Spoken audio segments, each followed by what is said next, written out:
পারভীন সুলতানা দিতির সাথে অনেক ছবিতেই জুটি বেঁধে অভিনয় করেছেন বাংলাদেশ চলচ্চিত্রের অন্যতম অভিনেতা ইলিয়াস কাঞ্চন।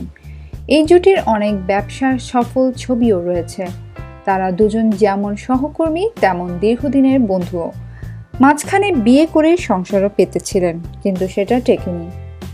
দীর্ঘদিনের সেই সহকর্মী দিতির মৃত্যুতে দারুণভাবে শোকাহত হয়েছেন বাংলাদেশ চলচ্চিত্রের অন্যতম এই অভিনেতা। তিনি কিছুতেই বিশ্বাস করতে পারছেন না দিতি আর নেই। দিতির মৃত্যুতে তিনি বলেছেন, আমাদের সবাইকে একসময় চলে যেতে হবে, এটি মেনেও নিতে হয়। খুবই সহজাত একটি ব্যাপার এটি।